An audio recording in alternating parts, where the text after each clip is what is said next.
Hey guys, this is Courtney with GrayLaw TV, and I hope that you're all staying safe and well and sane during this time of the COVID-19 pandemic and everything else that's going on in the world.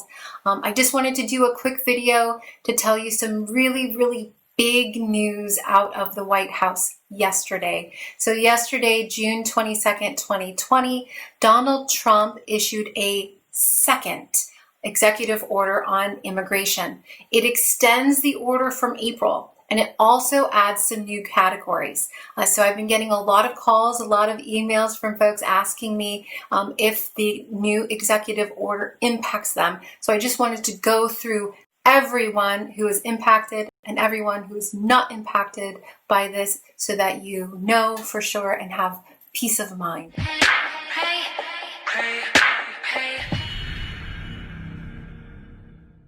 So yesterday, June 22nd, 2020, Donald Trump issues a second executive order on immigration. And in that order, he extends the order from April that delayed people entering for 60 days. And he also added some new categories to people who are impacted by the executive order. So let's start with the first big group of people, okay, so that you know whether you're impacted or not. The executive order only applies to people who were outside of the United States on June 22nd, 2020. So if you were inside of the United States, no matter what category, okay, the executive order does not apply to you, okay? The second big group, if you are already a United States citizen, or you're already a legal permanent resident, you already have your green card, the executive order does not apply to you. You can continue to travel freely, okay?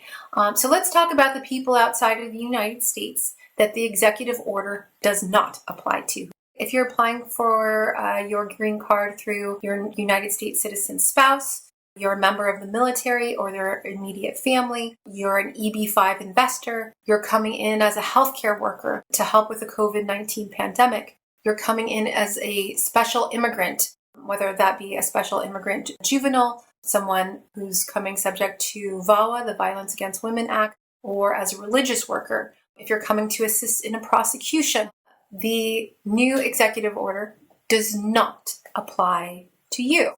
Who does it apply to?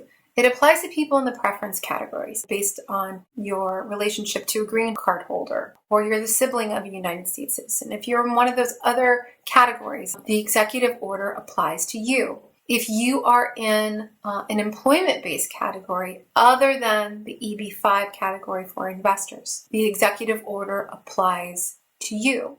Does it apply to non-immigrants? The first executive order issued in April did not apply to any non-immigrants. And by non-immigrants, I mean temporary visa holders, okay? But the new executive order adds some groups of non-immigrants among those groups of people that cannot enter the United States. There are H-1Bs, H-2Bs, Js, and Ls. So if you have applied in one of those categories and you've already gotten your visa and you're good to go and you're about to enter, you can still enter, okay? It's just for those people who have not completed the process yet, okay? Those people are delayed. So all the people who are impacted, okay? Does this cancel your application? No.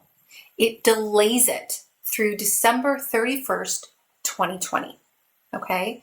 So it does not cancel your application. It doesn't mean that you can't enter. It doesn't mean that your case is denied, okay? It just means that it is delayed. They cannot give you the visa, that you cannot enter. They cannot give you your I-551 stamp saying that you are a legal permanent resident. You cannot enter until after December 31st, 2020. That being said, there's language in the executive order that does mention that he might extend this again. So, I mean, we never know what he's going to do. But at this point, it's just delayed. Does that mean you were getting ready to apply for an I-130 through your brother or sister? You're getting ready to file a perm for your employment-based visa? Does that mean you shouldn't do that? No, okay? Keep applying. The process takes so long, right? It's going to take well beyond December 31st, 2020. So all of those initial stages, they're still processing. They're still processing I-130s, okay? They're still processing all these applications. The H-1B applications are still pending, right? It's just that they cannot issue the approvals until after December 31st, 2020. To all those people who are not impacted, okay? And I know I'm going to get a lot of questions like this. So what about my B1, B2? What about my F1 visa? What about my M? What about my E? What about my TN? What about my K, my fiance visa? The executive order does not impact any of those. If this does impact you, I wish I had a magic wand. I wish I could wave it away. But please know that your dream, it's still alive. It's just delayed. It's not canceled. It's not impossible. It's very much possible. And please note that we want you here and that there are a lot of us who are kicking and screaming and fighting every day for you to be here. Okay. And so just keep doing what you're doing. You're filing all the applications you need to file. You're doing everything right. And I firmly believe that your dream will come true. It's just delayed for right now. It's not a cancellation. So keep dreaming your big dreams. I'll keep dreaming them alongside with you. And I think that together we'll all get there one day. And I'm so sorry that there's been this this delay, because I know that every day is can be heartache. Okay, but January 1st is coming, and it's a new year. We have a lot of new information then about whether this administration is going to continue or not. And so let's just hang in there together and get through it, okay?